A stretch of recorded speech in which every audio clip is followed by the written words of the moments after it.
如何走出痛苦 How to break free from suffering. Jiefeng. January 15, 2022. Edited by Qin Yu.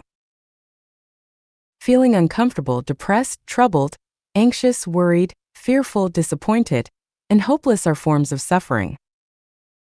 Suffering originates from three aspects: physical, mental, and spiritual. Physical pain can be endured and healed, and spiritual pain can be eliminated by establishing faith in the greatest creator. However, suffering arising from the mind is difficult to overcome and dissolve. Mental suffering stems from a lack of freedom, whether it be physical, mental, financial, or in one's actions. Any form of restriction on freedom can lead to mental anguish. Therefore, the core root of mental suffering lies in the inability to experience freedom.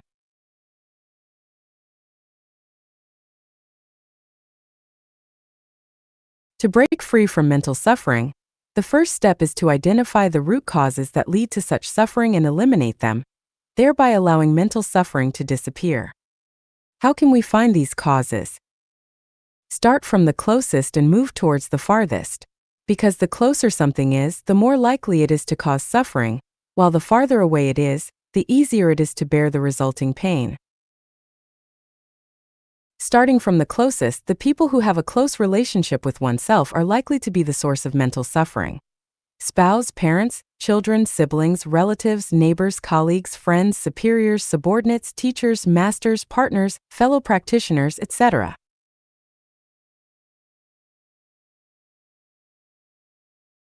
Moving towards the farthest, factors that cause mental suffering mainly come from thieves, bullies, hooligans, gangs, families, tribes, extremist groups and organizations, nations, states, governments, political parties, and religions, etc. For example, restrictions on physical freedom mainly come from marital relationships, restrictions on mental freedom mainly come from political parties and religions, restrictions on financial freedom mainly come from relatives and market monopolies, and restrictions on freedom of movement mainly come from the machinery of the state. When faced with suffering, moral education and preaching from sages and religious doctrines hardly have any effect. Spiritual practices and inspirational quotes may temporarily numb the pain. So-called spiritual cultivation and chicken soup for the soul are merely scratching the surface, and the fundamental solution lies in rebuilding the order of human production and life. The measures and pathways to completely eliminate individual and human suffering are as follows. Eliminate marriage and dissolve families. Political parties should not be involved in government management. Religion should not participate in government affairs. Open borders among countries and allow people to freely move and migrate. Promote the production and life mode of the second home of life genuine. All global citizens move towards the era of life genuine. I have prepared the path for the happiness of all humanity, from theory to practice. The future form of human society will neither be a legalistic form like the United States nor a rule by man like China. Instead, it will be a holographic way guided by saints and managed by sages. At that time, the state of society will be, the talented will be put to good use and the whole world will be one family. No one will pocket anything found on the ground and doors are not bolted at night. The young being well educated and the old being looked after properly. People fully display their talents and resources are fully utilized. Everyone fulfills their responsibilities, living in peace and prosperity.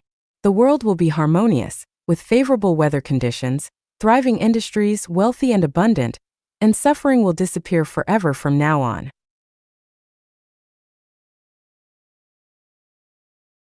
走出思维迷思1 How to break free from mental fallacies, Part 1. Jiefeng. March 2, 2022. Edited by Qin Yu. Those who focus on the outcome of life are the most unfortunate, while those who enjoy the present are the most carefree. Many people tend to weigh the pros and cons, look ahead, and consider all the possible obstacles and difficulties before making plans or decisions. I want to say that this is a mental fallacy and a mindset that leads to a pessimistic life. For example, if a couple planning to get married knows that they will divorce 10 years later, They might choose not to get married at all, and even if they do get married, their days will not be as sweet. On the other hand, if they are unaware of the future divorce, they can experience a period of sweetness and enjoy a wonderful time during their love and marriage. Suppose Life Changyuan had informed all the Changyuan celestials before creating the second home that no matter how many communities we build, they will eventually be destroyed by the government. In that case, would Changyuan celestials still have the enthusiasm and passion to create numerous communities? Would they still put meticulous effort into building beautiful and magnificent communities? Of course not. If the results were not revealed in advance, Changyuan celestials would wholeheartedly and passionately create communities, even if they were eventually destroyed. What would be the significance in that? Now I ask, are there any Changyuan celestials who regretted their decision to participate in the creation of communities? I speculate that there isn't a single one. Why is that? It's because we have experienced a way of life that 99% of humanity has never experienced during the process of creating communities. Through first-hand experience, we have come to know the existence of the 1,000-year world, and from there, we can deduce the existence of the 10,000-year world and the Elysium Celestial Islands continent. At the same time, we have experienced true happiness, joy, freedom, and bliss. As a result, our vision has expanded, our mindset has grown, our state of being has elevated, and our understanding of the current state of human society has deepened. Most importantly, our consciousness has transformed from human consciousness to celestial consciousness. This is a leap in life, a transformation, and an adventure on the glorious journey of life.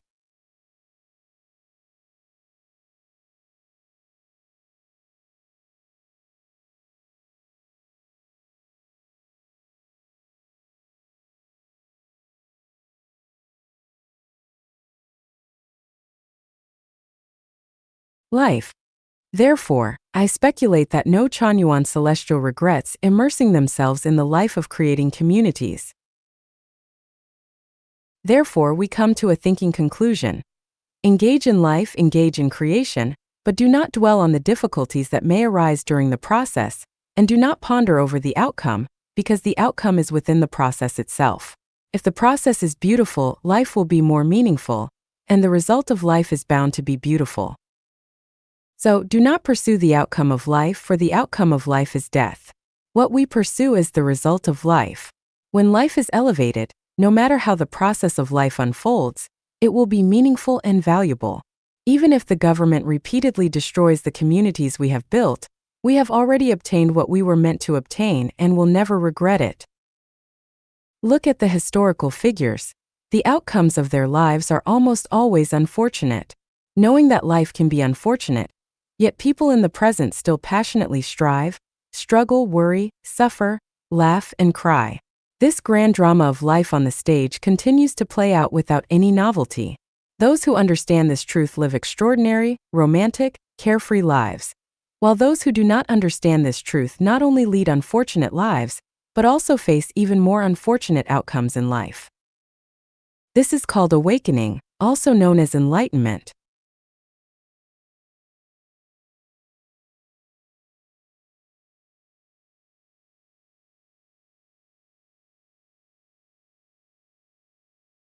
走出思维迷思。2. How to break free from mental fallacies, Part 2.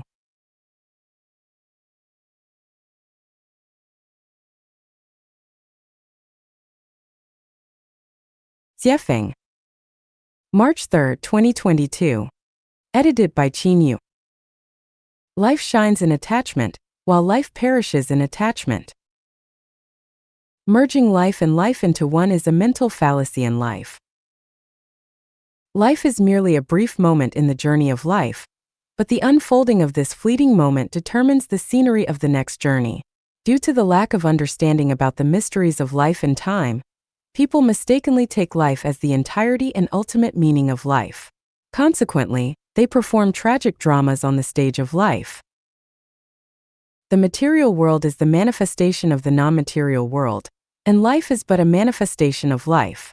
When people are captivated by the appearance of the material world and become attached to the pursuit of material wealth, status, and fame, they miss the opportunity to uplift life and, in turn, sow the seeds of negative consequences.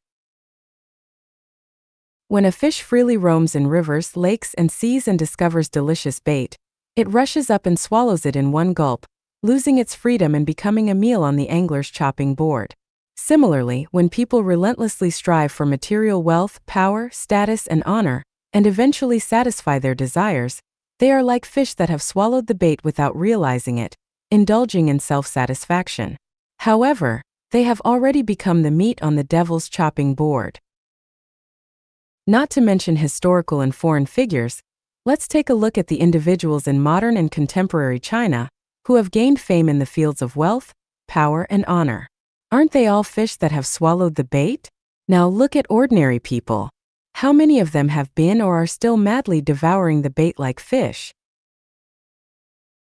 To make one's life brilliant, one must be attached to making money, gaining power, achieving status, acquiring fame. One can also be attached to one's marriage and family, nation and country, political parties and religions, ideologies, truths, and ideals. As long as there is attachment, life can move towards brilliance. However, when one is attached to something or a certain belief, the flower of life withers, heading towards exhaustion and decline. Consider a couple deeply in love. When they cannot bear to be apart, feeling like the world would collapse without each other, and believing that life has no meaning without their partner. He wants only to marry her, and she wants only to marry him. This is called attachment. This kind of attachment brings about a deeply romantic and sweet period in their lives, reaching the pinnacle of a passionate love affair. However, as time passes and the erosion of daily life begins, they gradually realize that their attachment has become a binding rope. The longer this feeling persists, the stronger it becomes. Because of excessive attachment, they neglect all the other scenery along the way. By the time they grow old, they realize that they have missed countless opportunities to appreciate breathtaking scenery. Beneath their smiling faces lies a sense of helplessness and endless lamentation. An old man descending from a mountain tells young people who are excitedly climbing up, "There is nothing worth seeing at the mountaintop. The view is even better down below." Of course, the young people do not believe him and think, "This old man just doesn't know how to appreciate the scenery." So, they keep climbing, eventually reaching the mountaintop but also growing old. And what do they find? The old man was right all along. There really isn't anything worth seeing at the mountaintop. Consequently, one by one, these people who were once young and climbed mountains start descending. As they see the younger generation climbing with excitement, they tell them, "There is nothing worth seeing at the mountaintop. The view is even better down below." However, how could the young people believe the words of the old folks? Thus, this story of climbing the mountain continues to unfold from the distant past to the present, and will continue into the distant future. In the end, we will discover that especially serious people will die due to their seriousness, and especially attached individuals will die due to their attachments. Nutritionists will die due to nutrition, excessively clean people will die due to cleanliness, those desperately seeking longevity will die prematurely in pursuit of longevity, those who aspire for political power will die due to political power, those pursuing wealth will die due to wealth, and those scheming to attain power will die due to power. The list goes on. So, where is the best path in life? Take things as they are, associate with others by following naturally come-and-go relations, act in accordance with one's intrinsic nature, and take advantage of opportunities as they arise. Let go of attachment. This is the best path in life, and it also aligns with the path of the sublimation of life.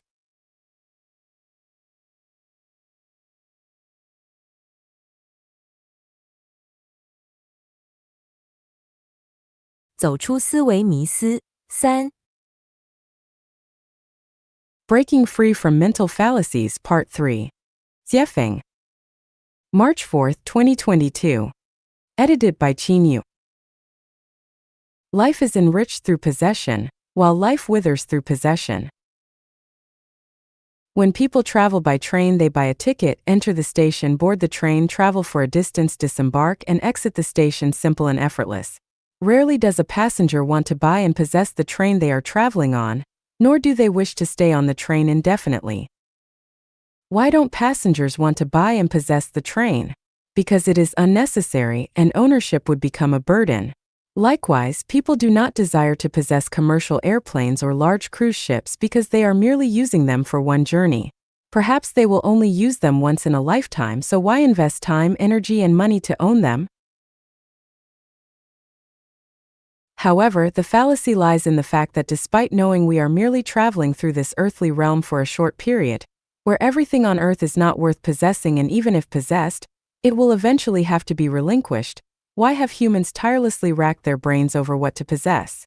Why are they even willing to pay the price of their own and others' lives to possess illusory dreams along their journeys? Let's assume we have 1 million in cash. Is it better to use that 1 million to buy a house? Or to temporarily rent someone else's house and use the remaining money for other purposes? For example, renting a house for 1 year with a rental payment of 20,000 yuan. Renting for 50 years would amount to 1 million yuan. From the perspective of life, buying seems better, providing a sense of security and becoming capital to flaunt to others. However, from the perspective of life's meaning, renting is of course better because by paying 20,000 yuan annually, one would still have plenty of money left to invest in other fields. This investment may generate more wealth, not only enough to pay the annual rent of 20,000 yuan, but also leave a surplus. In other words, after 50 years, one would still have 1 million yuan in hand, while buying the house outright would leave one penniless. Some may argue that buying a house preserves its value, while money in hand may depreciate due to inflation. However, this is also a fallacy. Houses depreciate every year and may even collapse, while money in hand has the possibility of both depreciating and appreciating. Therefore, we do not analyze or speculate on these contingent factors. What we are analyzing now is whether a possession is worthwhile. The mistaken belief of striving to possess something is a human fallacy, also the root cause preventing humans from living a heavenly life. People feel secure when they possess something. It satisfies not only their practical needs, but also their psychological desires. Consequently, the goal of their entire lives becomes to possess more land, houses, cars, status, wealth, honor. Moreover, they desire to possess people, such as in a marital relationship, where each claims ownership of the other. This is my man, this is my woman, this is my child, and so on. If you were to ask someone, "What do you possess?" and they answer, "I have a villa and a luxury car. I own a company and a business. I have 200 acres of land. I have 30 cows. I have an iPhone," people would look at them with envy, respect, and even admiration. However, if the answer is, "I have nothing," people would look at them with disdain, contempt, and even scorn. When the mistaken view of life and values becomes a general principle for the masses, mistakes turn into correctness, fallacies turn into truth, and heaven turns into hell. When a person dedicates their lifetime and energy to possessing more and more things, they lose the qualifications to appreciate the artistic charm of life and obtain a ticket to heaven. Heaven is heaven precisely because every life possesses nothing. It is a state of having nothing. Paradoxically, it is because every life possesses nothing that it achieves the result of possessing everything. When we possess something, we feel secure, and the more we possess, the more fulfilled our lives become. Our vanity attains maximum satisfaction. However, precisely because of our possessions, we are alienated from heaven, and this is the withering of life.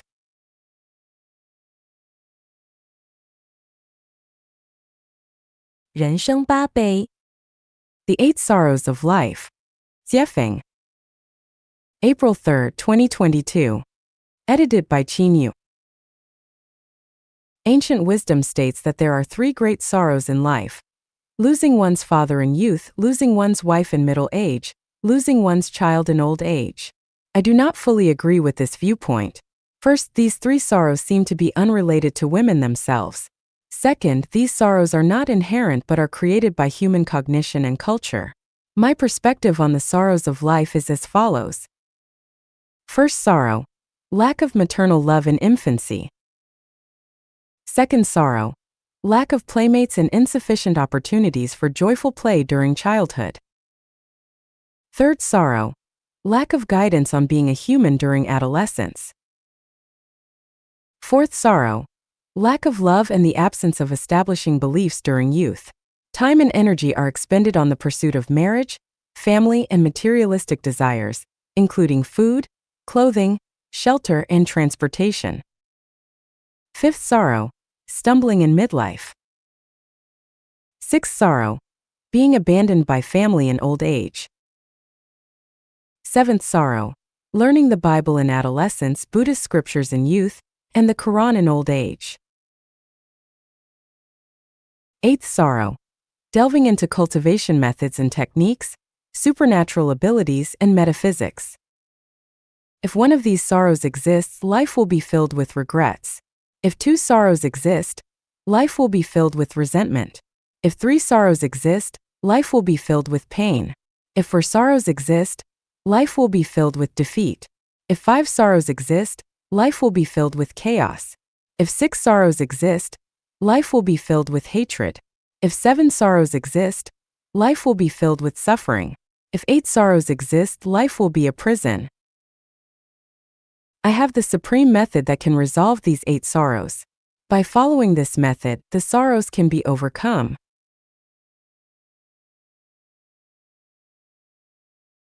与其道德说教，不如更换程序。 Instead of moral preaching, change the program. Jiefeng. June 25, 2022. Edited by Qin Yu. Program development always surpasses moral preaching. In the 18th century, England transported convicts to Australia to alleviate domestic prisoner overcrowding and develop the country. The British government hired private ships to transport the convicts. Prior to departure, the ship owners were paid by the government based on the number of convicts on board. In order to maximize their profits, the captains crammed as many convicts as possible onto the ships, resulting in overcrowded cabins with poor air quality. Since the ship owners had already received their payment, they disregarded the life and death of the convicts. As a result, the death rate on these ships reached as high as 12%. One ship, for example, carried 424 convicts, of whom 158 died during the voyage. To reduce the mortality rate, the British government dispatched government officials on each ship to supervise the transportation process. They also set mandatory standards for the convicts' living conditions and provided doctors to accompany them. What happened next? In pursuit of their own interests, the ship owners bribed the supervising officials and doctors. Those who refused to accept bribes were either thrown into the sea or killed by other means. Consequently, the death rate among the convicts remained high. Eventually, the government changed the payment procedure. Instead of paying based on the number of convicts boarded, they started paying based on the number of convicts safely delivered to Australia. As a result, the ship owners made every effort to protect the lives of the convicts, improve their diet and living conditions, and actively seek medical treatment for them. Consequently, the convict mortality rate dropped from 12% to 1%. This is the effect of changing the program. If a certain state is persistently bad, then one should not rely on moral preaching to solve the problem. Instead, consider changing the program. Once the program changes, the state of chaos immediately disappears. For example, in the matter of elderly care, there are moral expectations for children to dutifully care for their parents, with sayings such as filial piety is the foremost of all virtues. However, what has been the situation for thousands of years? Despite loving parents having been around since ancient times, who have seen filial children? Since this is the case, why not change the program for elderly care? Options such as using real estate for retirement, group retirement, hotel retirement, nursing home retirement, retirement pension, and so on still fail to alleviate the suffering of elderly people, especially those without financial means. In fact, elderly care is easily to be solved. Regardless of whether the elderly have money or children, they can all live their later years happily in the Second Home Life Mode program created by Lifechanuan. Another example is the issue of marital relationships. Few people have been able to handle marital relationships well over thousands of years, and the problems and pains that arise from managing these relationships are too numerous to list. So why get married and start a family? Does not getting married and starting a family mean one cannot live a good life? The second home mode of Lifechanuan effortlessly resolves this problem. In this mode, there are no marital relationships, and without marital relationships, the troubles and confusions caused by relationship management disappear. By changing the program, the worries and pains are eliminated. Similarly, in the realm of raising children, reality reminds us that due to the flawed perspectives on life held by the majority of parents themselves, the values, life, and worldviews they pass on to their children remain incomplete. This brings endless confusion and setbacks on the journey of life for the next generation. Therefore, raising children in an environment where they are nurtured and educated by perfect teachers in their spiritual realm frees parents from the labor of raising children and allows children to establish correct values from a young age. Life Genuine has successfully proven this through 10 years of practice. Regarding the issue of funerals, people now say they can't afford to die. Why can't they afford it? Because burial plots are expensive and funeral costs are too high. The easy solution to this problem is the Life Genuine funeral system, created by the Life Genuine community. This funeral system not only makes death affordable, but also allows people to depart gracefully and elegantly. As for wars between nations, for thousands of years, wars between countries have brought great harm to the people. Does humanity really lack the knowledge and wisdom to solve this problem? Not at all. Global unification and the disappearance of nations, allowing people to freely move around the world, create a sense of interconnectedness. Who would fight whom? With the massive military expenses gone, no more soldiers and destruction eliminated, wouldn't that be wonderful? This is merely a matter of changing the program. What problem in human existence cannot be solved? Floods, droughts, epidemics, social unrest, corruption, wealth disparity, and other issues. Can they be solved through moral preaching? They cannot. But by changing the production and life mode programs that humanity has followed for thousands of years, everything can be easily resolved, bringing about favorable weather, social stability, and everyone's happiness, joy, freedom, and well-being. By observing the outstanding figures throughout human history and the wise and capable individuals of today, it is evident that only Deiform Buddha of Life Genuine can truly lead humanity into the desired era of peace and happiness. Even if the Ziwei saint were to descend, he would still be unable to surpass Deiform Buddha.